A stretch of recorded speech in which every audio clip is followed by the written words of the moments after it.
Hello, and welcome to Sobercast, where we provide AA speaker meetings and workshops in podcast format.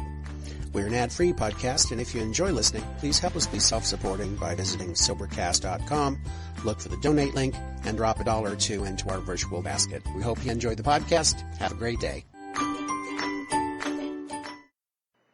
Good morning, ladies and gentlemen. My name is Holly, and I'm an alcoholic. From the moment I stepped off of the plane up until this present moment, I was having one hell of a good time until this minute. Not so hot right now. But I want to thank you for inviting me here. You are certainly super people. Your hospitality is outstanding. This I must say. You are lovely people. Every time I'm with a group of my people, I think of this one particular story among other stories.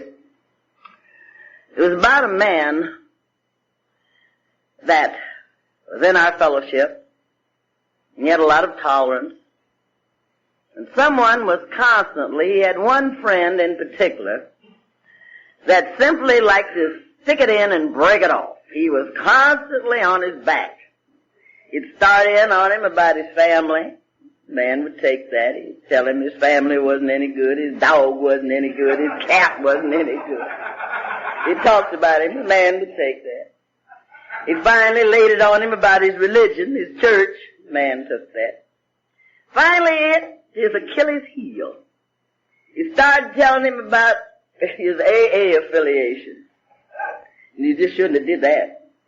So he started out by telling him, he said, you know, that other thing you belong to, AA, that thing must be something like Noah's Ark. The man looked at him, he said, what do you mean like Noah's Ark? He says, you know, on that ark, he said, with all those people on there together, there had to be some gossip. Yeah. And he said, with all those animals on there had to be some filth. And he says, I just imagine that AA is like Noah's Ark. He says, you know, it really is. He said, in AA, it's very much like Noah's Ark. He says, you know, we do have a little gossip. And every once in a while we have a little filth. But like Noah's Ark, everybody that stayed in it stays dry.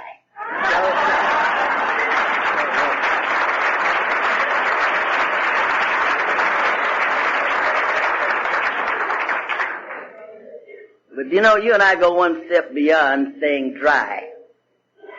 We stay sober. Because there's a vast difference. Nothing grows where it's always just dry, unless it's cactus and that'll stick you, one of those kind of things. Well, you know, I'm not going to take this beautiful, precious morning to give you a blow-by-blow description of my drinking. That's not necessary. All you got to do if you're an alcoholic is to open your mouth and swallow. You'll get drunk if you do it long enough and often enough, which I certainly did. But to let you know that I belong with you and to you. You know, the big book tells us that our stories reveal in a general way what we used to be like, what happened, and what we're like now. Well, briefly, what happened was I got drunk. And on top of that, when I came in here, people talked a lot about wino. Well, I certainly didn't want the name of being a wino. And I don't believe that women, winos are men, women are winettes. And that's what I was, a winette. And so I don't need to go through all of that to tell you what happens to the people that drink excessive amounts of wine. You wake up in the morning, or wake up sometime or other, and you look at the clock and it says 6. It doesn't say anything, it just says tick-tock and all that type of stuff, and 6. And you lay there and you wonder, now, which 6 is it? Is it 6 in the morning or 6 in the evening?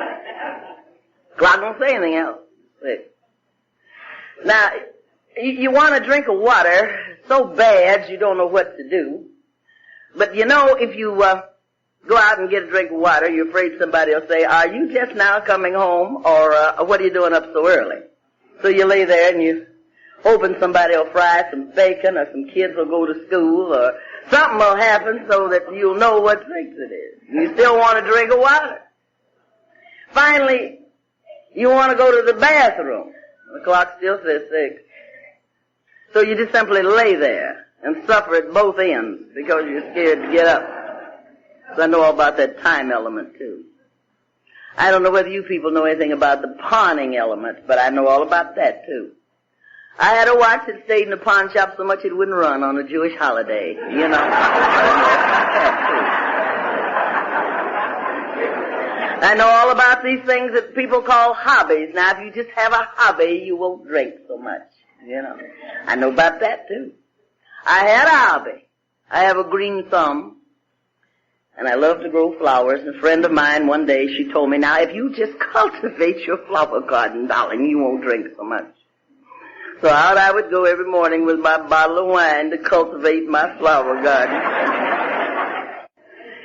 And, you know, you set the bottle down on the ground, and if you're not careful, you'll knock it over, you know, so I just dug a little hole there and would set the bottle down in the hole. Don't ever drink, don't drink, period. But I mean, if you should, which I prayed and hope you don't ever drink wine through a straw. That's not nice.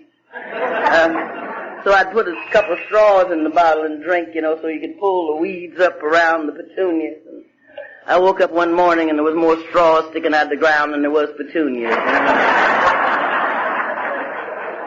So this sort of thing went on with me for quite a number of years, you know. And of course I suppose you wonder what my occupation was at that time. Well, I tended bar. I believed in on-the-job training, and so I got a job as bartender.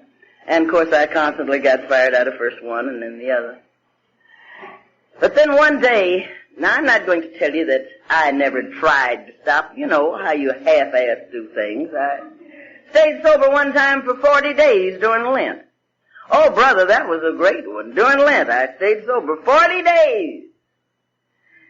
Before Lent was over, I hated the Pope, the bishop, the nuns, and all altar boys. I despised everybody. And furthermore, they didn't send me a letter of appreciation for this thing. Now, this was a terrible thing, you know, but I defeated my purpose. At that time, I think Lent was over at 12 o'clock on Saturday or something. But I sat there looking at that clock, and I had a can opener. In those days, you had to open the can with a can opener. And I sat there with a can opener, draw it back on that can, waiting for 12 o'clock, and I stabbed the hell out of it the minute it was 12 o'clock. Sunday morning, I was drunk again. As I say, this sort of thing went on and on. Finally, what happened? What happened? I'll tell you what happened. It happened on a Saturday night I shall never forget, because for some unknown reason, I happened to be home this particular Saturday night. And I was listening to radio, me and Sweet Lucy. That was I worked for her every day, and she whipped hell out of me right along with it.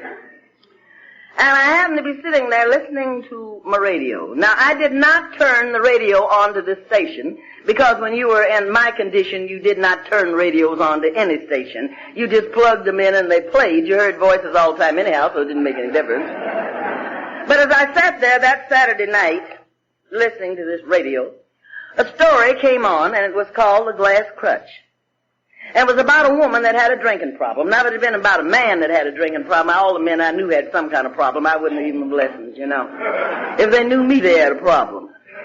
And nevertheless, this story was about this woman, and I don't remember to this day any of the ingredients of that story. All I can remember that it was about a woman that had a drinking problem, and it said, if you ever need our help, we'll be the first number in the book. Oh, now, wait a minute. If that woman would just quit drinking whiskey and get some nice, clean, cool wine, she'd be okay, you know? But, you know, if any of you have ever read The Hound of Heaven, you'll know exactly what I'm talking about. Because, honey, if he wants you, he's going to get you. That is for sure. You know who he is? If you don't know who he is, then read the big book. You might find out who he is, you know. There are other books that tell you about him, too. Well, nevertheless, I thought to myself, that chick is really in trouble. She's in bad trouble. But that does not apply to me. And do you know, it was 6 or 7 years after hearing that story that it did apply to me. It applied to me then, but, you know, I didn't want to admit to that. I can remember walking down the street. Now, this did not happen every day, every week, or every month, but it happened. I can remember walking down the street, and it seemed as if the heel plates on my shoes would beat out the very words, the glass crutch, the glass crutch. What world is this? I can remember listening to the clock, and it did not say tick-tock, tick-tock. It said the glass crutch, the glass crutch. And finally that day came when I was sitting trying to read the newspaper, and it seemed as if every word on that newspaper said the glass crutch. And I said, my Lord, what does this mean? My eyes left that newspaper and fell down on my hand. Holly, you cannot even read the newspaper without the glass crutch, because there I sat holding my favorite beverage, trying to read the paper. Now, it would sound dramatic to say immediately I dropped that glass and ran to the phone. Not me. I just drank some more. And see, I had reached the stage of zombieism. That is, if you don't drink, you don't get sober. If you do drink, you don't get drunk. You know, you're a zombie, one of those kind of things. Finally, I said, well, you know, one thing, I think I will call that. Now, I looked in the phone book there. I said, now, I know they're lying. It's not going to be in there. Sure enough, there it was, big as light, right there. So I dialed him and said, you know, I got a friend out here, and I said, I think she's losing her mind. Would you send somebody out to talk to her? And the lady said, would you like to have somebody talk to you? I said, oh, no. Not me. Well, I don't know whether it was 24, 48, or what, hours later. I tried again. Here he is, you know, he's working with you, you know, that hound of heaven. So finally, I called, and the lady said, she said, well, what is your name? I said, Holly. She says, where do you live? I said, I thought this thing's supposed to be anonymous. How come I have to tell you where I live at? She said, well, we'd want to help you. She said, well, I'll have someone call you. She finally got the information out of me. You know, I was very reluctant about telling anybody anything. Finally, she said, well, I'll have a lady call you. The lady called me, and she said a dumb thing. She said, now, if you've got anything out there to drink, get rid of it. I did. I drank it up. And, now, having been like a zombie for quite some time, alcohol is everything the big book says it is, cunning, baffling, and powerful. Because, you know, just about 45 minutes before time for me to go to that first meeting, a few of my good lush-head buddies came by, and they gave me a few drinks, and it was the same as pouring coal oil on the dying embers. I got drunk. Just when you don't want to, you do, you know. It livened all this up. So away we go to this meeting, you know. One of the things this woman said to me that I shall never forget. I had 2 children, and I said this to her. I said, you know, I got to do something on account of these kids. She says, look, you're going to do this for yourself. Yeah, that's true. You're going to do this for yourself. You're not going to do it for your job. You're not going to do it for your kids. You're not going to do it for anybody but yourself, because once you start doing it for yourself, the first time they piss you off, you're going to get mad and you ain't going to do it for nobody, you know? You better do it for yourself. So away we go to this meeting. Do it for yourself. Do it for yourself.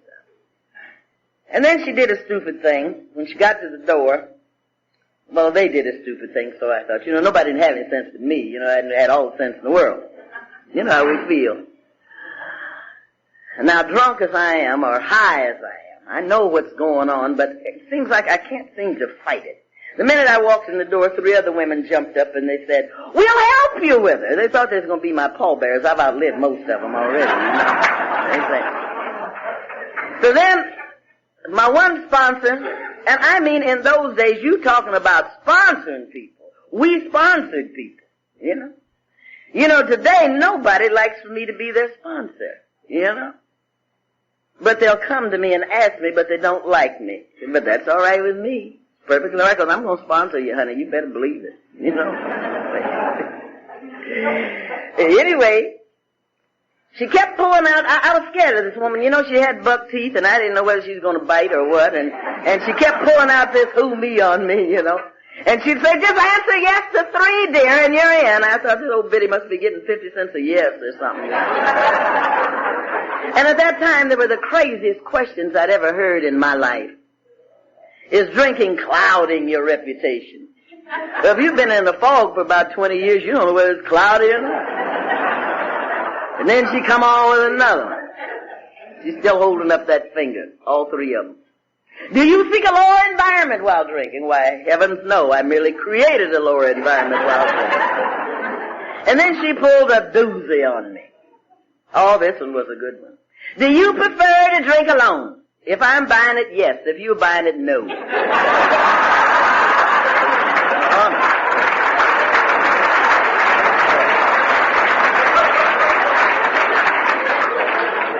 So anyway, nobody said, do you want to go to a meeting tonight? They simply said, we will be by tonight. And I was scared of them people, really. And another thing about the beginning of the whole thing, I felt about them like some men today feel about their wives. I wish you'd go away and don't bother me, but don't go so far I can't find you if I need you. One of those kind of things. That's simply, that was simply the way I felt about these lovely women. And away we would go. And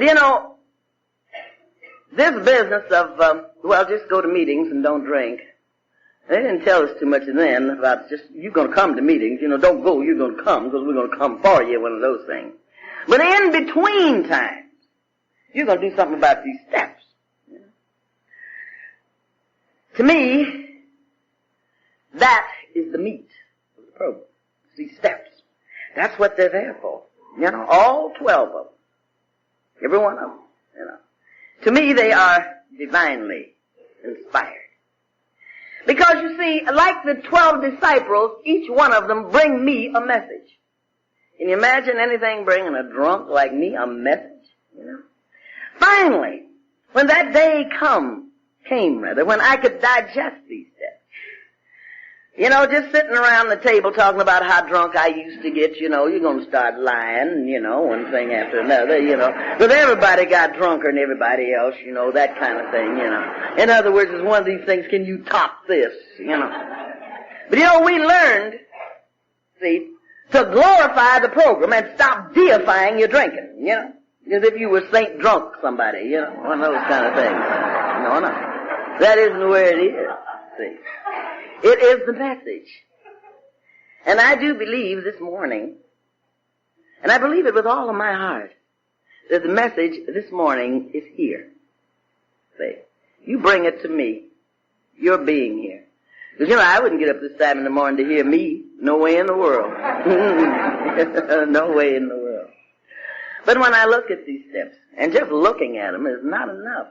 I've got to put these 12 steps into practice each day, there was a man that was on the board where I work, bless his heart.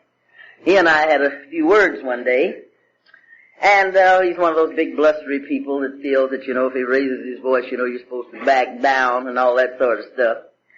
And, I just don't back down off of too many things, especially if I feel that I'm right, because I'm an alcoholic, I guess. I don't know. It's not about... He says, after all, this is not AA. I said, I'll fix your ticket, bud. I said, so we don't practice the principles at work because this isn't AA. He said, what do you mean? I said, you said this isn't AA. And I said, you and I are members of the same organization. So we don't practice the principles only at the meeting. Is that it? Oh, I didn't mean that. I said, okay, let's get with it then. It says, in all our affairs. I said, isn't this an affair? Or shall we carry on another affair? So, he knows I will reach up on that shelf, and I have the title of the big book, bitch. He knows I'll reach up on that shelf and read the book on him in a minute, Because I've had that book read on me many times. Because I can remember sitting at, we do older members of the program, we do kind of straighten one another out, and we need it. I remember one time spouting out at a meeting there, and one of the young ladies passed me a piece of literature that was a reprint, and I said, I have that book. I know that. She says, well, obviously you haven't read it. So, those things are good for me, for people like me every once in a while. Kind of keep you close to your Maker. Kind of keeps me close to everybody else. So when I look at that first step, that is the step that brings me a message that I never knew existed. Truthfully. Humility. When I look at the first step, we admitted we were powerless over alcohol and our lives had become unmanageable. I like to call that first step Peter. Because you see, in this program, you and I become disciples, like the 12 disciples. A disciple is a person that learns to listen. And then he listens so he can learn. And then he becomes an apostle because he's got a message and he carries that message. And that's what Peter was. That's what that first step is. And that's how the two are akin to each other. You remember Peter, he was that big, blusterous, boisterous type of person. Full of what he thought he had, the real McCoy. He was a very impulsive person. He was a born leader. But he was also a coward. Our divine Lord said to Peter one day, before he called him the rock, he says, you're going to deny me 3 times. And Peter says, oh, no, not me. Never, Lord, would I deny you. You see, the time of testing had not come. You and I can sit around here and spout all day long, oh, yes, I'm powerless over alcohol my life, and I never take a drink again in my life. Wait until that time of testing. That's it. See, here's poor old Peter, bless his heart. Oh, Lord, no, no. You can identify if he's going to go out here. Don't go out here and say, Holly said that Peter was an alcoholic. I did not. I said he brought me a message. And the message is the message of humility. So here is Peter, with all of his boisterousness, with all of his self-confidence.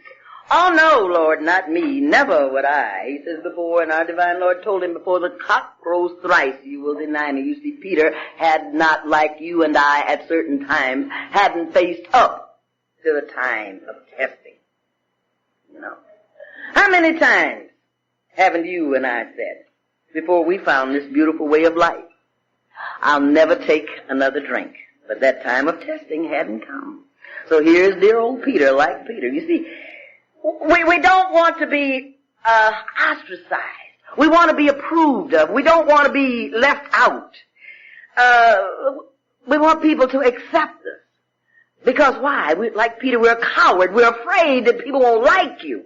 So I got to kill myself so you'll like me. Yeah. So here's dear old Peter. He's out there, and someone says, weren't you with the Galilean? And Peter says, oh, no, not me. I wasn't with him. No. Finally, someone else says to him, weren't you with the cock crowed? Someone else said, well, didn't I see you with him? Oh, no, not me. Finally, what happened? The third time that he was asked this, he began to curse and swear. Now, you mean telling me I was out there? I wasn't out there. No such a thing, and the cock crew 3 times. Can't you identify with that time of testing, how when somebody you said you'd never take another drink, And finally someone said, hey, I thought you were never going to take a drink. Oh, well, I just said that, No, I don't think I said that. I just said I wasn't going to drink some of this. I didn't say I wasn't going to never drink anymore. I said I wasn't drinking more wine. Then again, see, that time of testing, that is what is so important.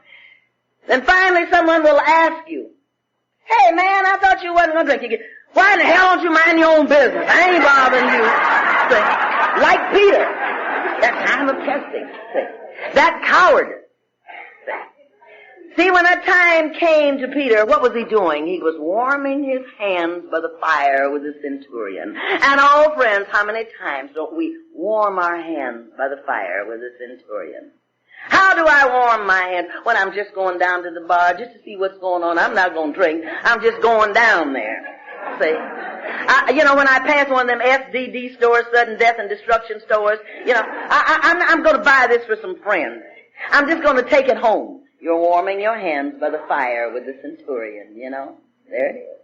But I just dropped in to see who was in there. You know, those people in there, if they want to see you, they know where you live at, you know? One of those kind of things. You see, every time I have learned that I learned as a child that when I went to church in those days, I go to church now, but then it was different then. I had to go then.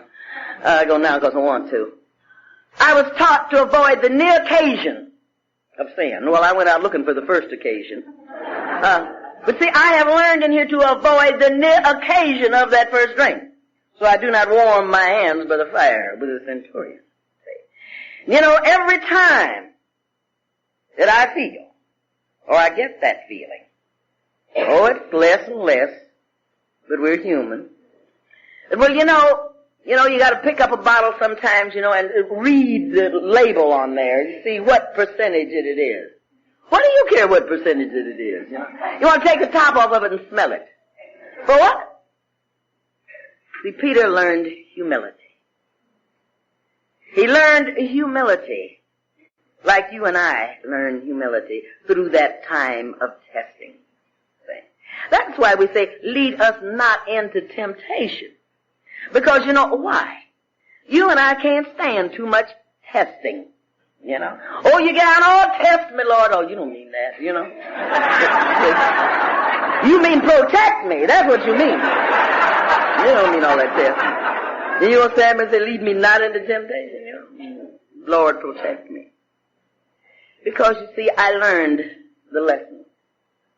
Like Peter. Not to warm my hands by that fire. That lesson of humility. That tells me this, Holly, you are powerless over alcohol. And your life is unmanageable. See? In other words, cool it when it comes to that. You know?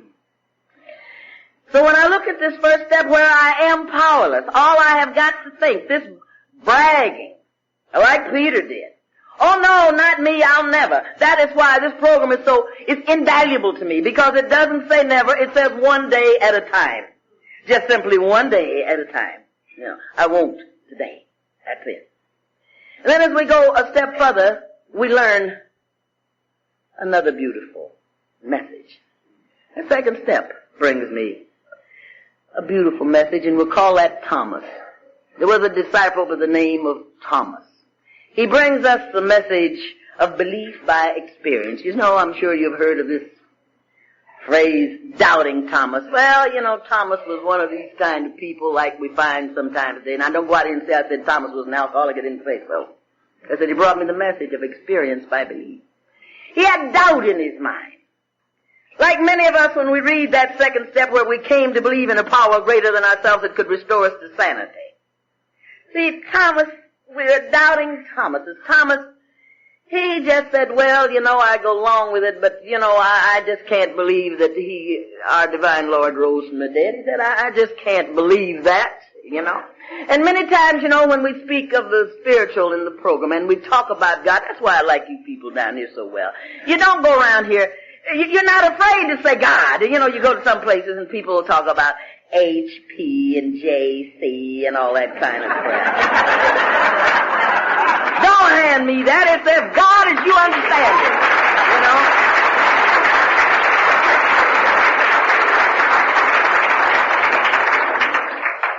know. You know, when I hear people come on with that kind of stuff. Now my grandfather's name was Scott Martin, you know. Ain't no way in the world. Now he was my grandfather and you talking about. You ever think I'd walk up to him and call him Scotty? Not and live. You call him grandfather, you know, one of those kinds. So now all of a sudden my heavenly Father, I've got to give him a nickname. You know, you don't know God that well to be giving him no nickname. You know that. You know you don't. But here is our friend Thomas, doubting Thomas. So Thomas, you know, he said, I can't believe this. Belief by experience. He had not had the experience.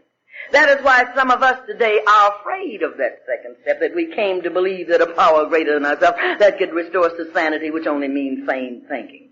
So Thomas, you know, like many of us, he had to be shown. He wanted to know that he knew.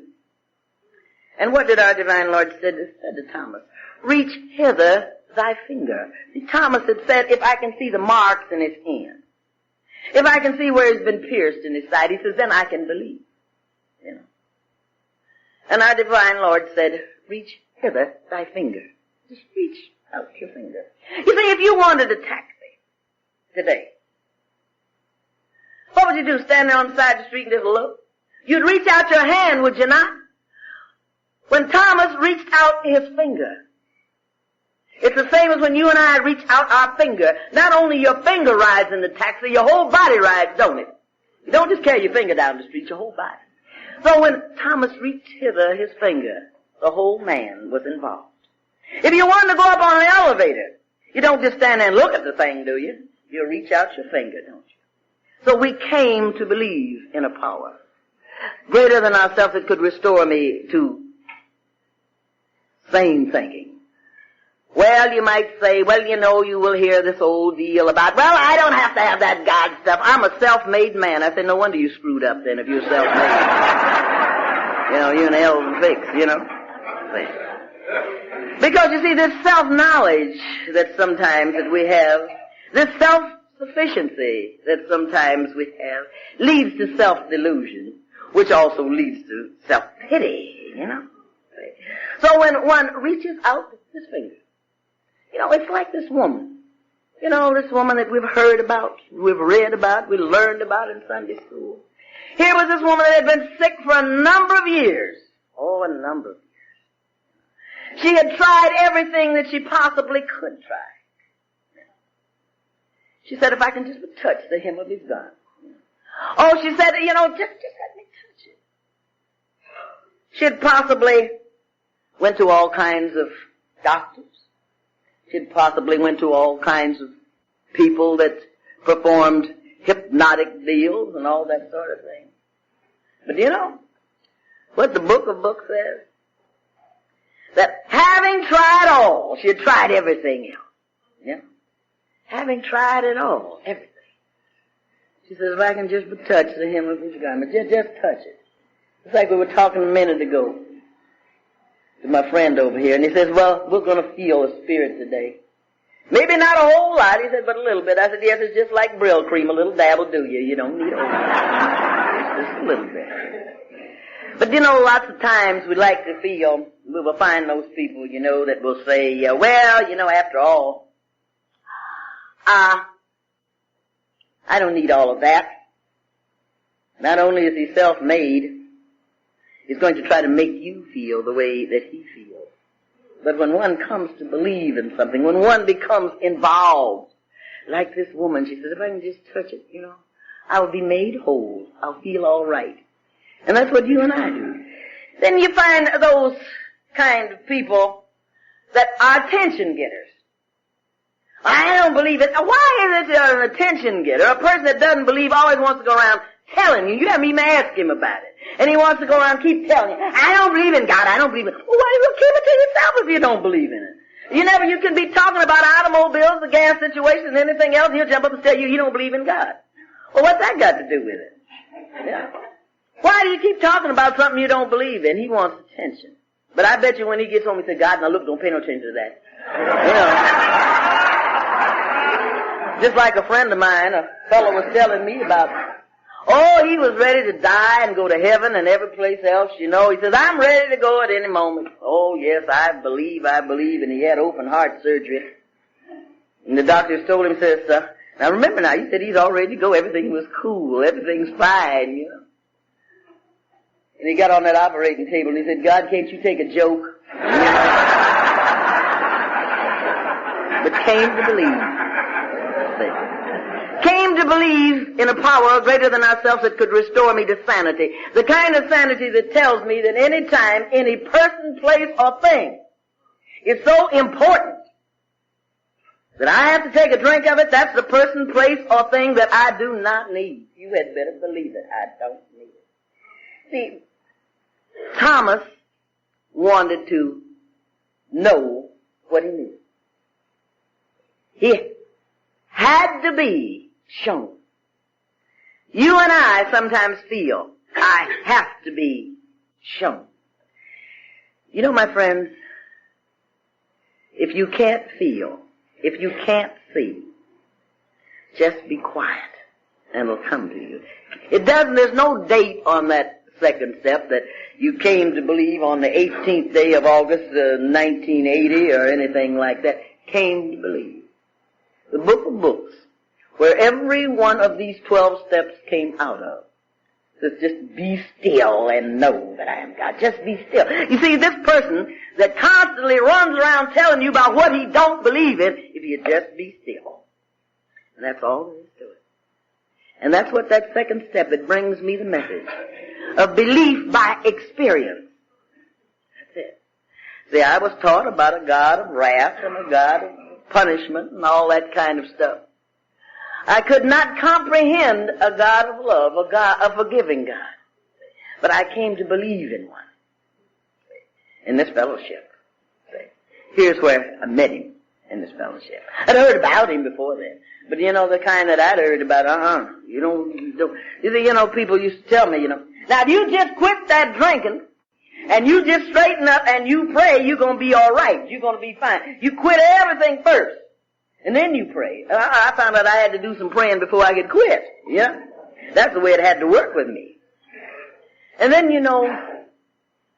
we have a beautiful message of decision. Matthew. Let's call him Matthew. That beautiful third step. Where we made a decision to turn our will and our lives over to the care of God, as we understand.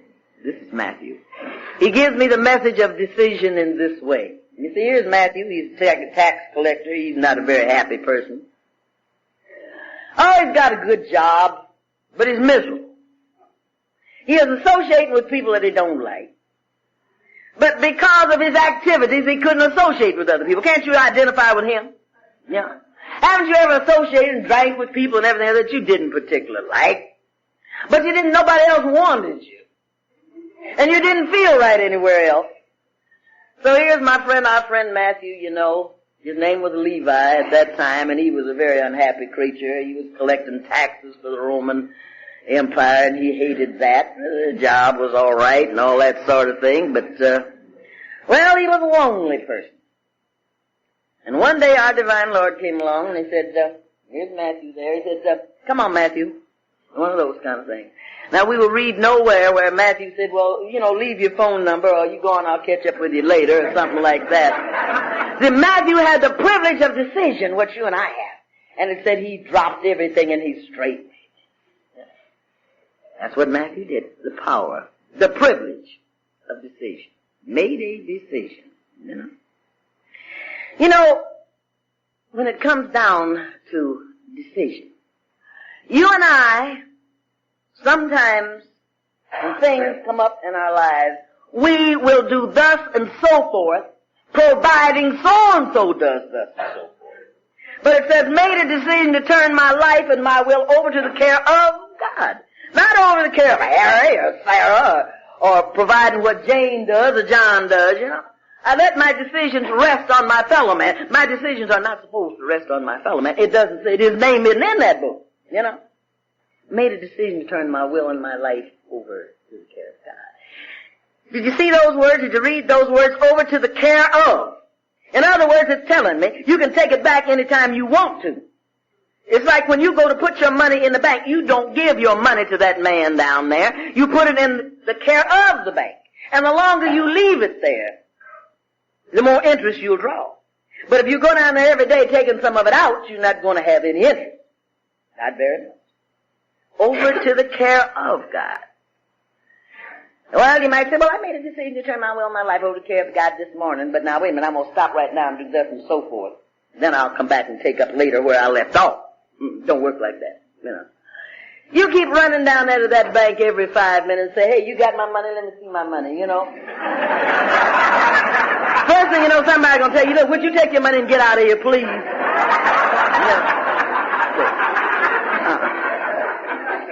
But you see,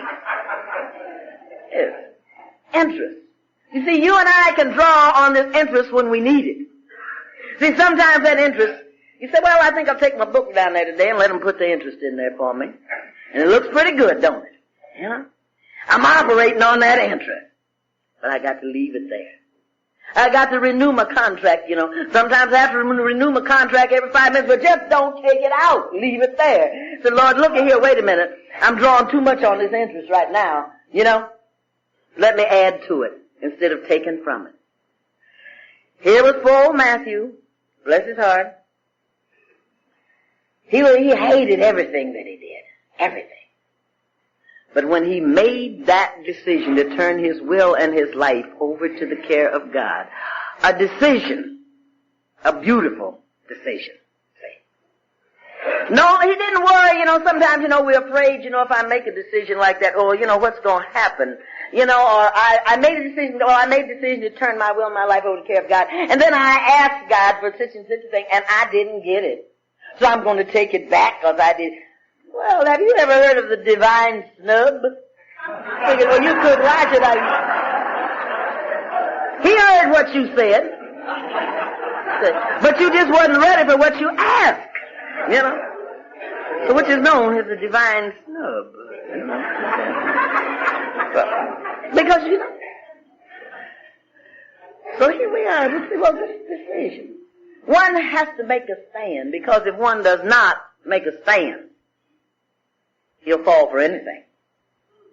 If I have to be pulled backwards and forwards. See, not only does the third step protect me from that bottle, it protects me from me. It protects me from all those that seek to do me in. In other words, it protects me from warming my hands by the fire with the centurion. Because if I have made that decision, I've got no business over there with the centurion whatsoever. None whatsoever.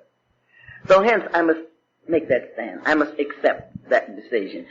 And do you know, many times, you know, you feel like big deal. Oh, I made a decision to turn my will and my life over to the care of God. Oh, I'm doing God a favor. Who else wants the will and the life of a drunk? Nobody. No. So here we are. No. And then again we will say, well, I could make this decision, but I got to wait until such and such a thing happens. I'm just not ready to give in yet completely. You know, like when Moses went before the Pharaoh, and he said, let my people go. And after plague, no dice. And finally, when you recall, when the land was infested with frogs, and Moses went again before the Pharaoh, and the Pharaoh says, well, on the morrow, no, come back tomorrow. Well, let me think about it till tomorrow. Do you know what that meant? Now, the land was already infested with frogs. Frogs in the bathtub, frogs in the bed, frogs in the food. But one more night with the frogs. One more night. Sometimes when you and I refuse to give up, that means one more night with the frogs. I can't give in. I can't make a decision to let go and let God. I'd rather have one more night with the frogs. That's what you're saying, isn't it? Because the program teaches me to let go and let God. No, we'd rather have one more night with the frogs. Simpler, isn't it, that way? And then, you know, we have a step that brings us a message of common sense. That's a disciple called Philip. Fourth step. Made a searching and fearless moral inventory of ourselves. Philip was known as the common sense disciple, apostle. Philip was one that asked questions. When he didn't understand the thing, he asked questions. He would ask questions to those that had been around longer than him. That's what the book says. So evidently he must have did that, you know. In other words, when we meet Philip was running away from the little town in which he lived in because he didn't like what was going on. And when you and I get to the place where we take a searching and fearless moral inventory of ourselves, it is because we are running away from a little town that you wasn't too happy in. And you got to find out some of these things. You say, oh, now look, I'm sober, so I don't need an inventory. Now, since I quit drinking, that's all I need to do. I don't need to take no inventory. Why? I wonder why. Well, the book of books where all this come out of, as I said before, it says, ye shall know the truth, and the truth shall set you free. You don't want to be free, is that it? You don't want to know the truth, is that it? Oh, no. You see, you can live with yourself all your life and know your neighbor next door better than you do you. Because why? I don't want to know the truth about myself. See? You say, well, I don't know how to go about taking an inventory. Common sense, ask somebody how you do it then, you know. So look, I've got to do something about this inventory of mine. How do I go about it? See? But you know, that was one of the hard things for me to do, was to take an inventory. You know, I said, well, wait a minute, maybe I need a model to go by. And you know, any model you're going to find, you see, there's only 2 books in the world anyway. There's a lot of other, shall we say, literature, but 2 books. That's the big book and the book of books. The book of books comes first and everything else come out of that, you know. Oftentimes, you know, I think of the story of Jacob and Esau, and when it comes down to taking an inventory, because this is one of the greatest inventories that ever was. You remember these 2 boys who were born. Well, one of them, like I was. Most of the time we have resentments over which we have no control whatsoever, you know. One of them happened to be born before the other. Jacob didn't like that at all, because his brother was born first, you know. And of course he was going to get all of the blessing, and he was going to be head of the family and all of this sort of thing. Jacob resented that. You see, he resented the fact that his brother was born first. Yeah. Sometimes you and I resent people in AA because they came in there before you did. You know. Yeah. Hell, nobody didn't tell you to get up off of the bar and come on in. You can come on in too. So here he was, he's got to connive. He started out by conniving. Jacob says, well, you know, I've got to get all this away from my brother. You know, so first he started out by being deceitful. Yeah. He goes to his brother one time there, he says, I got to get this birthright, and I got to get the blessing. So he finds his brother one time, you know, just like alcohol will do, you hit you below the belt every time. And his brother came up to him hungry one day, and his brother says, you know, I'd give anything in the world if I could have some of that, whatever you're cooking there. And Jacob says to him, sly, you know. About your birthright there, would you give me that? Sounded like an alcoholic, didn't he? He said, oh yeah, his brother says, yeah. Of course, you have to look at him too, he's a glutton. Okay, so he got it. Conniving, scheming, planning. That's what I found in my inventory about me. Conniving, scheming. Not wanting to work, not wanting to settle for what is rightfully mine, but I want what you got. Okay. Now, he's got to get the father's blessing. So what does he do? He had an ally in his mother, you know, so there he goes, imitating his brother, bowing before his father, receiving the blessing that was not his.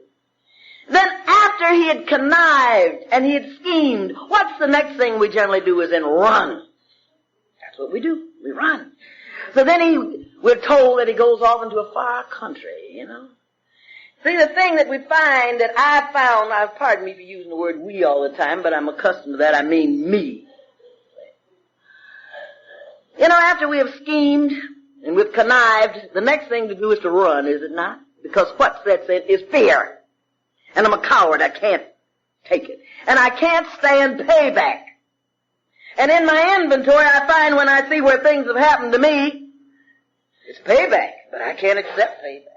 So like Jacob, he goes down this far country, you know, there, and he starts there working for old Lebanon there, and he sees a pretty girl over there named Rachel, and he wants to marry her, and he said, okay. His father-in-law, to be, says, okay, with his uncle at that time, says, okay, you work 7 years, and I'll give it to you. Well, all right, he worked 7 years, and after the 7 years is up, now something else happens, and it's payback.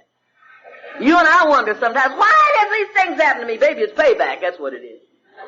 So, okay, now the night of the wedding, or the day of the wedding, or whenever it was they got married there, you know, who does he marry? He married the wrong woman.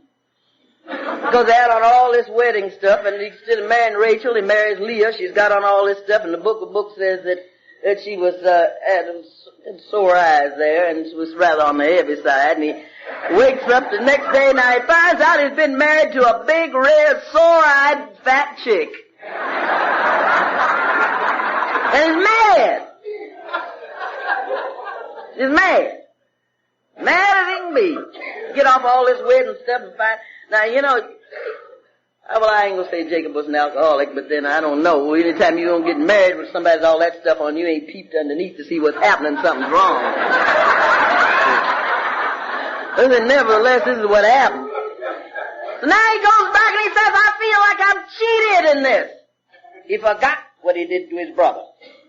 He needed to take a searching and fearless moral inventory. He forgot what he had did, and he couldn't accept it. You know, sometimes, when we start taking our own inventory, say, yeah, but look what happened to me. But look what you did. That's why you got what you got. That's why Jacob got what he got, because what he did. Okay. Now he got to go out and work 7 years to get the other one. Ain't that something? Ain't that something? And then he can't get along with his father-in-law, so he lights up. And finally, his day of rescue came. He knew in going back to his home that he's going to have to face this brother. He knew he was going to have to face it. So he sends gifts on ahead and all like that. But we are told that one night, under the starry skies, he wrestled with a stranger, which I like to believe was his own conscience. And he says as he wrestled with the stranger, he says, let me go, let me go, let me go. He says, I'll not let you go till you bless me. Which is telling me this. When you and I wrestle night after night with this conscience, this person that is really you, it will haunt you until you learn to forgive yourself. I will not let you go until you bless me. And we are told that while Jacob wrestled, his thigh become unjointed, and forever after he walked with a limp. Sometimes God has to break your neck or your leg to get you to stand up straight. Sometimes you have to become completely unjointed before you can be made whole. And that's what happens in inventory. You become unjointed. See? And as he walked that night, and as he walked, he came acquainted with himself. And that's what you and I do in inventory. We become acquainted with ourselves. It's just that simple, my friends. And now, we learn self-forgiveness. Judas. Let's look at the 5th step. I call this step Judas. For the simple reason is this, my friends. Judas betrayed our divine Lord. And this step will betray you every time if you think that I don't have to admit to God ourselves or another human being the exact nature of my wrong. I don't have to do that, It'll betray you, my friends, if I don't. Self-forgiveness. You see, Jacob wrestled with his conscience. Judas could not forgive himself, so he went out and hung himself. Now, who was this guy, Judas, that betrayed our divine Lord? How do I identify him with that 5th step? Admit to God ourselves and another human being the exact nature of our wrong. Not minute by minute things, but the exact nature. See, Judas, in the first place, he was a wrongdoing jive turkey to begin with, And here he was.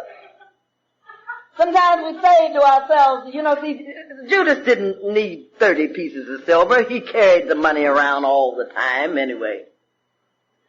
And here he said, one day, and the book of books says, and then Satan entered into Judas. Satan. Have you ever tried to think, why did I do this? I don't know why. I don't know why I did.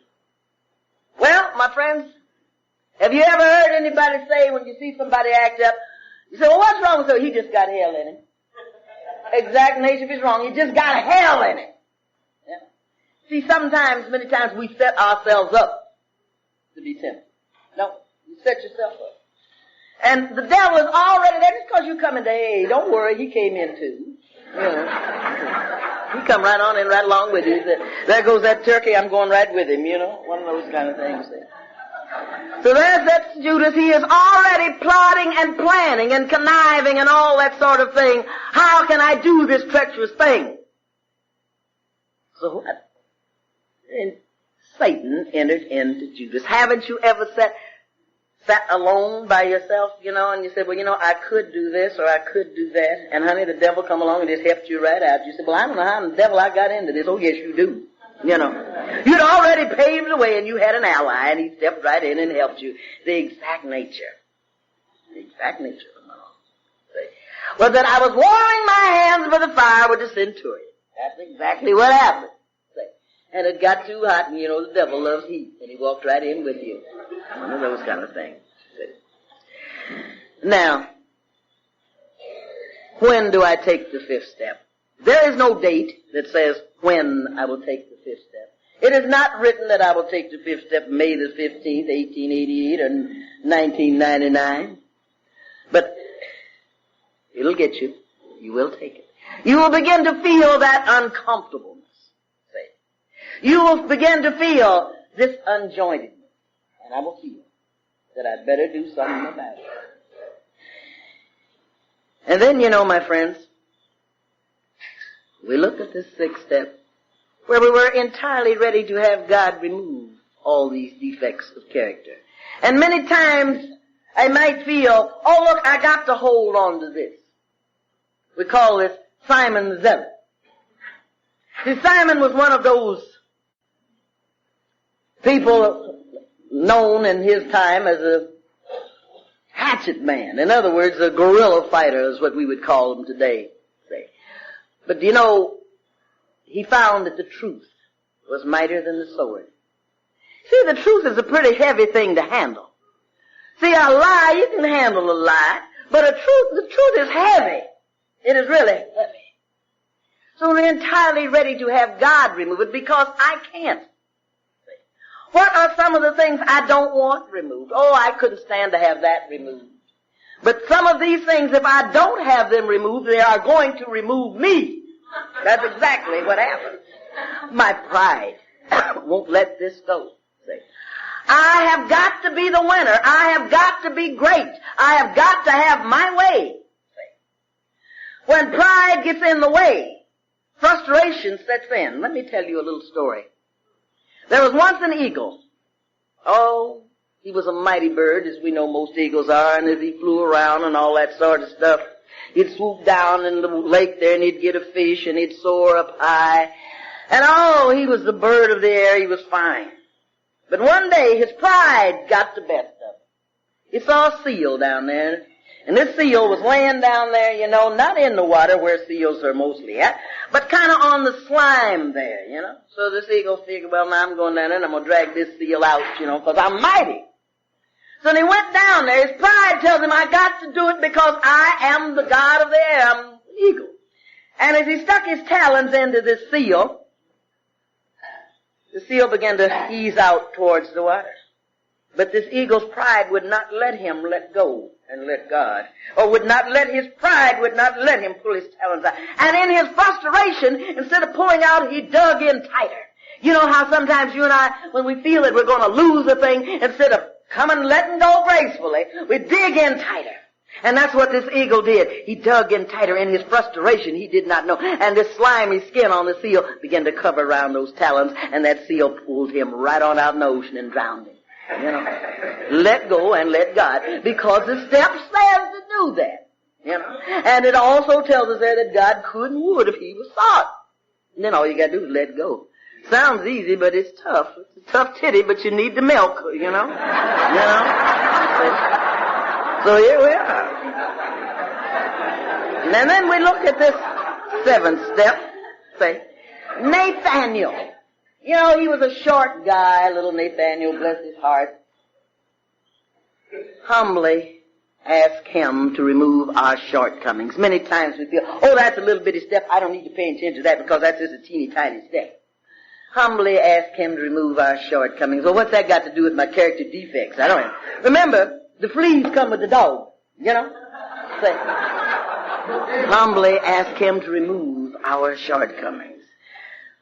Procrastination, reservation, procrastination, and pretense. Am I staying sober for me or am I pretending? Pretense. Am I pretending that I am staying sober and taking them pills all the same time, And I'm sober. Well, you know, you say, hey, you ain't sober, kid, you taking pills. Oh, no, I'm not taking it. You know, but you know, I tell you one thing, I just, why don't you tell the doctor you're an alcoholic and you don't need to take all those pills? Well, you know, just as soon as I get over the hump, I'm gonna stop taking these pills and my nerves quiet down and, you know, I can't sleep at night and I'm so tired of laying there counting sheep. Well, talk to the shepherd and you don't have to count sheep, you know? You know? Just lay off the pills, you know? So then there is that procrastination. Well, you know, I just don't feel that one of those kind of things that there never was an alcoholic in my family, and I'm not ready to admit to that. Well, break the family tradition, and you be the first one, man. You know, it isn't going to hurt one bit, you know, to say. But all those are just such small things, little tiny character defects. These are just shortcomings. The book of books says, beware of the little foxes that gnaw at our vineyards because our vines have tender grapes. And you know, the alcoholics, grapes are so tender they'll ferment at the slightest provocation. You know?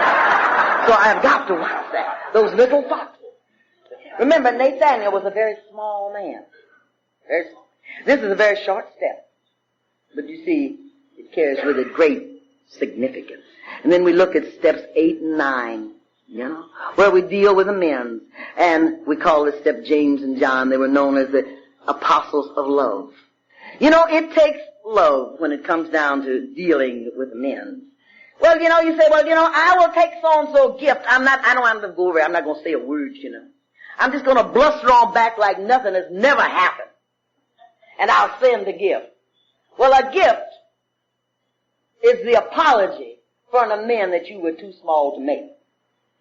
A gift don't say nothing, but tell you how big a coward that I am. I hide behind the gift because I'm not big enough to make an amends. And then we look at that 10th step where we continue to take personal inventory. And when we're wrong, promptly admit it. We call this step Judaism. Now, you know, you would think, because he brings us the message of steadfast. See, Jude Thaddeus, his real name was Judas. But it's been shortened to Jude. Now, you would think with a name like that, he would say, well, oh, look how this other turkey act, I'm going to get out this thing all together. With a name like that, I can't make it. Why? Because it's too close to the one that did the betraying. You know, you always hear about, someone's always going to tell you about what an alcoholic did. Oh, I knew an alcoholic that did this or he did that. And in that organization, such and such a thing happened. Well, I might as well get out of that. Because what somebody else did. Continue to take personal inventory, and when I'm wrong, promptly admit it. Steadfast. In spite. Because of. I remain steadfast. I don't care what some other alcoholic did. I don't care what somebody else did before or after. I will continue to take this personal inventory and remain steadfast. Because that's what this step gives me. It gives me the message of steadfastness. Now we will look slightly away from the disciples and the apostles. And here is a man that wrote a beautiful message, Luke. He was not a disciple. He did not walk with our Lord. He was a writer. He was one of the 4 gospel writers. He did not walk. He was not born at that time. Luke was a physician, which tells me much. The 11th step, sought through prayer and meditation to improve our conscious contact, praying only for the knowledge of his will for us and the power to carry that out. In other words, Luke being a physician and not walking with our Lord at the same time he was here, he went right to the source for his information. And this is what you and I do in the 11th step. We go right to the source, sought through prayer and meditation to improve our conscious contact with God. Praying only for the knowledge of whose will? Not John, not Sarah's, not Harry's, but praying only for the knowledge of his will for us. That's what Luke did. He brings us that message of thoroughness, going to the very source for his information. This is what you and I do when we seek through the 11th step, prayer and meditation. Now remember, it says prayer and meditation, not prayer and medication. It says meditation, you know. So many times we may think, well, you know, through prayer and meditation. Praying only for the knowledge of His will and the power to carry that out. The power. See, in the first step, I realized I didn't have any. In the second step, I realized that there was some. And from there on in, from 3 on in, I began to utilize what was there. Like little David, when he went out that day with his slingshot, and here stood this big bully up there raising more hell than a one-legged man at a dance, you know, one of those kind of things, Goliath up there. And David took his slingshot, you know. And you know, that day a giant got stoned, you know, and he hadn't had a drop to drink, but he got stoned right on, you know. But what happened? Was it the feeble force that David had behind that slingshot? It was the power behind that feeble force, which tells me every effort that I put forth, praying only for the knowledge of His will for me and the power to carry that out. If I will exercise this feeble force, there will be a power behind it that will see me through. Now, we've got Andrew. Andrew never wrote a book, never wrote a gospel. Did none of those things. Andrew was one of those quiet people, constantly doing something, filled with determination, and he brings us that message of determination. Yeah. Having had a spiritual experience as a result of these steps, we try to carry the message to alcoholics and practice these principles in all of our affairs. We see people like that around us all the time, like him, like Eddie, like all the rest of them. Quiet, but busy, bringing the message. This was Andrew. He was always busy doing something. But he was doing he made the first 12 steps. Because Andrew brought his brother Peter. But do you know who Andrew brought first? Andrew brought Andrew. You can't bring nothing nowhere until you bring you. You know? And here was Andrew. He had had a spiritual experience as a result of what he was doing. But he brought himself first. See? And with it, he brought a message. Although he never wrote a gospel. He never wrote, you will see no gospel according to St. Andrew. But he was there quiet. He was there busy. He was there carrying on. Like I've seen so many people. Like I will always see so many people that love this program. Because they have found one thing. They have found the real message. And the real message is the same message that you and I received today that our divine Lord gave His disciples over 2,000 years ago. What was that message? What was the message? A new commandment that I give you. A new commandment that I give you. That you love one another. Why? How is He going to know us from anybody else? You see people around here with badges on that says host, or you see people have badges on that says committee. Why? So you'll know who they are. That's why they got the badge on. So our divine Lord gives us that same message today. So that other people will know who we are. A new commandment that I give you, that you love one another. And by that will all men know that you are my disciples. God bless you.